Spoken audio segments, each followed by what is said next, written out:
A Shifting Balance. The Aftermath of U.S. Troop Withdrawal from Europe. Chapter 1. An Unexpected Turn. The room was cloaked in a heavy silence as the leaders of Europe gathered in Berlin to discuss the ramifications of the U.S. troop withdrawal from Europe. They sat around a long table that reflected the subdued light of the chandeliers above, the gravity of the meeting almost palpable in the air. Angela Fischer, Germany's Chancellor, glanced at her French counterpart, President Claude Dubois, who returned her gaze with a grim nod. The United States had announced its decision a mere 48 hours ago. The statement came in the early hours, catching the European nations off guard. For decades they had depended on the sturdy framework of American military power as a reassuring presence in the region. Now that foundation was shifting, leaving them to contemplate the future in an atmosphere fraught with uncertainty. Angela spoke first, her voice steady, yet tinged with urgency. As the largest economy in Europe, Germany understood its role as a leader. We must face the reality that Europe stands at a critical juncture. This is not only a test of our unity, but also of our resolve to shape our destiny. It is imperative that we take decisive action, enhancing our military capabilities and ensuring the security of our nations. Claude leaned forward, his piercing blue eyes scanning the faces around the table. The French president had always been a proponent of European strategic autonomy. Now, more than ever, his vision seemed prescient. We have the means, the expertise, and the willpower to create a robust European defense. Let us build on our strengths and forge new alliances within our own continent. The murmurs of agreement around the table confirmed what Angela and Claude already knew. Europe was ready to take on the challenge. Yet, the path forward was fraught with complexities. The Baltic states and Eastern European countries such as Poland and Romania were acutely aware of the threat posed by Russia. Their proximity to the behemoth to the east made them uneasy, and without the shield of American troops, this anxiety had only grown. Karolina Nowak, Poland's prime minister, was the first from the Eastern Bloc to speak. Her voice, usually calm, carried an edge of desperation. We are on the front lines, she reminded them. For us, this is not theoretical but a matter of immediate concern. We need assurances that we will not stand alone if tensions rise. Angela knew that these concerns were legitimate, and ignoring them would only sow seeds of division within the European Union and NATO. She spoke to Karolina directly, understanding the fears behind her plea. We recognize the pivotal role of our eastern neighbors in regional stability. It is our duty to ensure that you are not left vulnerable. Germany is committed to providing support, both diplomatically and militarily. Meanwhile, in the halls of power across the Atlantic, the decision to withdraw troops had sparked a heated debate. President Robert King had championed the move as part of a broader strategic refocus. He believed that American interests would be better served by shifting attention to the escalating challenges in the Asia-Pacific region. In the Oval Office, President King sat surrounded by his advisors. The room was filled with animated discussion, yet King remained centered, his gaze fixed on the middle distance. This decision, he believed, was necessary, even if it did not sit well with everyone. Across the United States, opinions were split. Some viewed the move as a long overdue step towards disentangling America from foreign commitments. Others feared that it could embolden adversaries, potentially destabilizing a region that had been relatively peaceful for decades. However, the president remained resolute. The world was changing, and America needed to adapt accordingly. In the corridors of Beijing, Chinese leaders observed the situation with careful consideration. As a rising power, China saw the U.S. pivot as both an opportunity and a challenge. They were keenly aware of the strategic vacuum that the withdrawal might create. How could they maneuver to their advantage without sparking overt confrontation? Back in Europe, as the day turned into night, the leaders continued their deliberations. Despite the enormity of the task ahead, there was a sense of determination. This crisis had illuminated the need for change, pushing Europe to act decisively. The balance of power was shifting globally, and Europe was ready to redefine its place within it, crafting a future where it was not merely a spectator in world affairs, but an active participant ready to defend its values and interests. Chapter 2. Building a New Defense. As the spring sun rose over Brussels, its light touched the spires of the European Union headquarters, casting long shadows across the city. Inside the building, a flurry of activity was underway. The EU defense ministers had gathered to chart a new course for European security. The energy in the room was akin to a storm, charged with the anticipation of change. Among them was Erik Svensson, the charismatic defense minister from Sweden. Although Sweden was not part of NATO, Erik's presence symbolized the broader European interest in strengthening continental alliances. He was known for his innovative thinking and was keen on fostering partnerships that went beyond conventional boundaries. Erik rose to address the assembly, his calm demeanor belying the urgency of his words. For too long, Europe has relied heavily on external support for its security, he began, his Scandinavian accent lending a unique rhythm to his speech. Now, we have the chance to prove that we can stand on our own. A unified European defense initiative is not merely a dream, it's a necessity. The room responded with nods of approval. Erik's vision had struck a chord. We can ensure that our defense capabilities are not only reactive but proactive, he continued. Imagine a unified force, pooling resources, intelligence, and expertise across borders. Klaus Zimmermann, Germany's defense minister, and a staunch advocate for military reform, leaned in to share his thoughts. The key to this initiative will be transparency and trust. We must work closely with our partners, ensuring that each nation brings its strengths to the table. Beside him, Isabella Ricci, Italy's defense minister, added her voice to the discussion. We need to explore new technologies and integrate them into our defense strategies. Cybersecurity, for instance, is becoming as important as physical defense. The European Defence Initiative, EDI, quickly began to take shape. It was a comprehensive plan, involving an increase in joint military exercises, enhanced intelligence sharing, and investment in cutting-edge technologies. New institutions were proposed that would oversee and coordinate efforts, ensuring coherence and efficiency across the continent. Meanwhile, in Eastern Europe, actions spoke louder than words. In Poland, military exercises were ramped up. Polish and Baltic officers trained side by side, fortifying defenses and rehearsing scenarios they hoped never to face. The air was filled with the roar of jets, a reminder of the gravity of their preparedness. In Estonia, Latvia, and Lithuania, the fear of Russian aggression loomed large. However, rather than succumbing to anxiety, these nations banded together with a renewed sense of purpose. Their commitment to self-defense was matched only by their call for solidarity from their Western counterparts. While Europe focused on fortifying its defenses, tensions with Russia simmered beneath the surface. The Kremlin, reeling from economic sanctions and military setbacks, walked a tightrope. It was acutely aware that any overt actions against its neighbors could trigger a united European response, potentially isolating Russia even further. As America recalibrated its foreign policy, public attention turned to the Pentagon's new strategies. The American media buzzed with speculation and analysis, grappling with the implications of this profound pivot.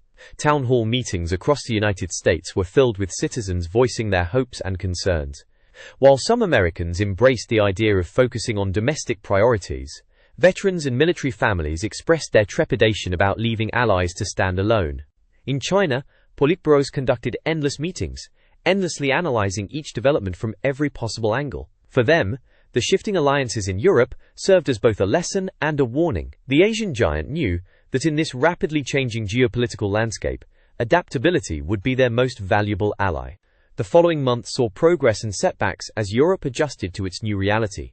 Old rivalries were revisited, and new alliances were cemented. Leaders across Europe stepped up, recognizing that the task at hand went beyond military might. It was about protection, cooperation, and a shared vision for the future.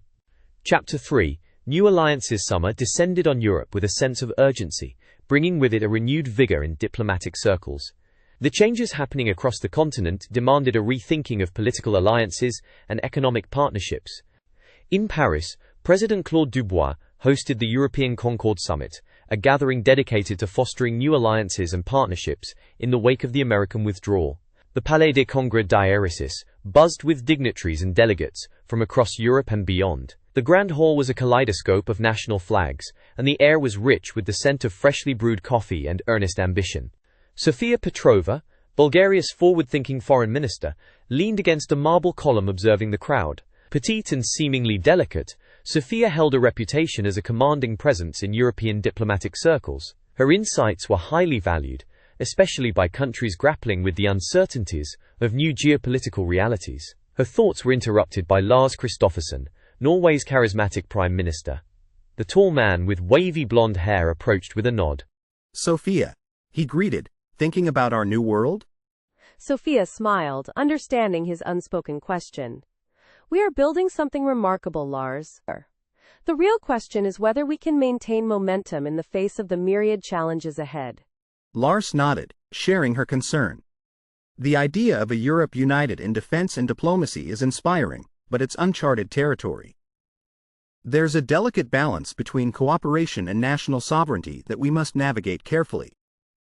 The summit room hummed with conversations, deal-making, and occasional bursts of laughter, showcasing the blend of formality and camaraderie that such gatherings often fostered. Various regional cooperation agreements were being proposed, focusing on mutual benefits in sectors like energy, technology, and infrastructure. Later that afternoon, a pivotal meeting took place behind closed doors. Key leaders from Germany, France, Italy, and Spain huddled with representatives from several Eastern European countries. It was a testament to the weight of the moment that these meetings were filled with vibrant debates about the contours of a new European defense architecture, its scope, and its limits. Karolina Nowak, always forthright, made the case for a specialized rapid response unit that could be deployed in crisis situations. What we face isn't just conventional threats, but hybrid cyber attacks, disinformation campaigns, and others designed to destabilize our societies. We need a flexible force that can adapt swiftly to any threat. Claude Dubois, nodding at this pragmatic approach, brought attention to the importance of a united economic front. Strong economies are the bedrock of any stable defense initiative. As we reconsider our trade policies and alliances, it's crucial that we integrate sustainability and resilience into our economic strategies. Their words resonated in the room, where a consensus slowly emerged. Europe's strength lay in its unity, its innovation, and its commitment to peace through preparedness. As the summit continued, agreements began to take shape. An initiative spearheaded by Italy and Spain focused on Mediterranean security, with emphasis on managing migration flows and maritime safety. Another from Norway focused on advancing renewable energy cooperation, a vital component of economic stability. These new alliances went beyond mere defense. They fostered relationships that strengthened the very fabric of Europe, weaving a tapestry of interconnected interests that promised to hold even under pressure. However, as the summit concluded with lofty speeches and signed agreements, challenges still persisted. Distrust lingered within certain quarters, fueled by historical grievances and fears of domination. Ensuring that all voices, regardless of size or power, felt heard and valued, became not just a diplomatic priority, but a moral imperative. The participants left Paris with a renewed sense of purpose and thick dossiers, symbolizing both the weight of the task and the hopeful pathways they had charted together. Meanwhile, in the streets of Paris, ordinary citizens went about their lives, some perhaps unaware of the monumental decisions being made on their behalf. Watching from afar were observers from countries outside Europe, analyzing every motion, every handshake, every statement made about the continent's new direction. Within the corridors of the Kremlin, there was an uneasy realization that a unified Europe was not so easily swayed or intimidated. And in Beijing, where leaders calibrated their strategies for the Asia-Pacific region, the advancements made in Europe were a reminder of the power of cooperation grounded in mutual respect and shared visions. Chapter 4. Adjusting to the new order. Autumn settled over Europe with a golden hue, and the early chill in the air accompanied the palpable change sweeping the continent. The initiatives launched during the summer had started to bear fruit, but another critical element was needed: the support and understanding of the people. In Warsaw, amidst the brilliant colors of falling leaves, a public forum was organized to discuss these seismic shifts. A diverse panel comprising military officials, policymakers, and academics gathered to engage with citizens, providing transparency about new security and diplomatic measures. Karolina Nowak stood on the stage, addressing a packed auditorium filled with concerned and curious faces. "We are at a historic juncture," she began, her voice echoing across the room filled with attentive citizens and curious journalists. "Our security and prosperity now demand that we take on roles traditionally relegated to others." The forum was interactive, with citizens all too eager to voice their thoughts. Questions ranged from practical inquiries about everyday safety to philosophical discussions about Europe's role on the world stage. The lively discussion reflected the citizens' thirst for understanding their rapidly changing world. Meanwhile, thousands of miles away in Washington, President King read reports from his advisors. The administration was closely monitoring Europe's transition, aware that the implications extended beyond European borders. The successes and challenges faced by Europe could directly inform America's strategies in the Asia-Pacific region, where tensions with China were rising. Across Europe, the recalibration of defense and policy strategies also meant addressing gaps in technology and resources. While some countries led on certain technologies, Germany's prowess in engineering, or Estonia's cybersecurity expertise, for example, other routes were being forged to equalize capabilities across the continent. Young innovators and startups saw this transition as an opportunity. Hackathons, like the one hosted in Berlin, focused on developing solutions for real-world security challenges, with a special emphasis on cyber defense and green technologies. Participants came from all corners of Europe, eager to contribute to shaping their continent's future. At one such event, a young coder named Luca from Italy collaborated with peers from Finland and Poland to design a novel cybersecurity protocol aimed at protecting critical infrastructure from digital threats. His app, aptly named Eureka, quickly gained attention for its innovative approach and potential applicability across multiple sectors. Initiatives like these fueled a sense of European pride and ownership. In the cities and towns, people went about their daily lives, but with an increasing awareness of the responsibility and opportunities that rested upon their shoulders. In the narrow streets of Prague, for instance, locals gathered in cafes debating what this new era of European history would mean for future generations. Many welcomed the prospect of a self-reliant Europe, while others worried about the burden it might place on their governments. The media played an active role in this continental transformation, producing documentaries and articles that highlighted not only the political shifts but the human stories behind them. Journalists captured the spirit of collaboration, the resilience in the face of adversity, and the quest for unity amidst diversity. Yet, not all was straightforward. Within the EU, the perennial issues of budget allocations, burden sharing, and authority continued to stir. Greece and Portugal, striving to overcome economic hurdles, sought more inclusive policies that wouldn't exclude financially struggling members from contributing to the newfound European strength. European leaders met with Chinese delegations, exploring trade partnerships with an eagerness to balance economic growth with strategic caution. These dialogues, often held in the hushed corners of international summits, illustrated the nuanced dance between opportunity and wariness that now characterized Europe's interactions on the global stage. In London, from where skeptical eyes viewed these continental developments post-Brexit, the British government sought to redefine its role in this reordered world. The UK extended overtures towards strengthening bilateral ties with individual European nations, recognizing that collaboration was not only inevitable but beneficial.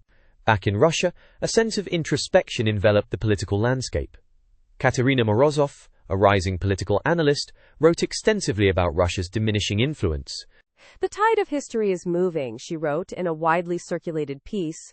Russia must decide whether it will be part of the future or merely cling to its past. In Moscow, the rhetoric softened, with public statements emphasizing cooperation and mutual respect, even as strategic maneuvers continued in the shadows. The military might was no longer the only tool in Russia's arsenal. Economic and cultural diplomacy gained prominence as Russia sought influence without overt confrontation. Chapter 5. The road ahead. As winter approached Europe, a fresh determination seemed to blanket the continent, oaths of fidelity sworn anew as alliances solidified. The snows silently covered the fields, and cities a blank slate, symbolic of the new page the continent was turning. The efforts of many began to crystallize into something tangible. Joint military exercises were no longer merely hypothetical scenarios, but had become regular operations, encompassing multinational forces, and fostering camaraderie amongst soldiers who once only spoke to one another through formal channels. Economic alignments furthered multinational ties, with new trade routes emerging to reflect both political realities and economic necessities. The economies of scale, once unfathomable at a continental level, began to make sense, leading to projects that combined shared resources for greater good, such as pan-European environmental endeavors, focused on sustainability and energy independence. In bustling Dublin, a diverse group of artists and intellectuals hosted a festival of the future, showcasing Europe's potential beyond the pragmatic realm of workings and machinery. The festival was a celebration of cultural unity, with literature, music, and arts drawing threads from different traditions, weaving them into the vibrant tapestry of a shared identity. Among them was Anika Dvorak, a renowned Czech composer, whose symphonies echoed the spirit of European history infused with hope. Her latest composition, Concordia, which premiered at the festival, evoked emotions of struggle and triumph, drawing standing ovations and cementing her as a cultural icon in this new Europe. Hundreds of kilometers north, In Helsinki, a think tank hosted a global symposium titled Innovation Amidst Transition, where leaders, scientists, and thinkers gathered to discuss the symbiosis between change, creativity, and resilience. The conclusion was clear. Challenges did not stifle innovation, they inspired it. And all the while, critic and optimist alike recognized the profound truth that Europe had taken a monumental step, choosing a path less afflicted by reliance, and more inclined to sovereignty, cooperation, and resilience. Europe's journey was far from over, as global skies remained tumultuous, and the seismic forces of international relations intersected and diverged.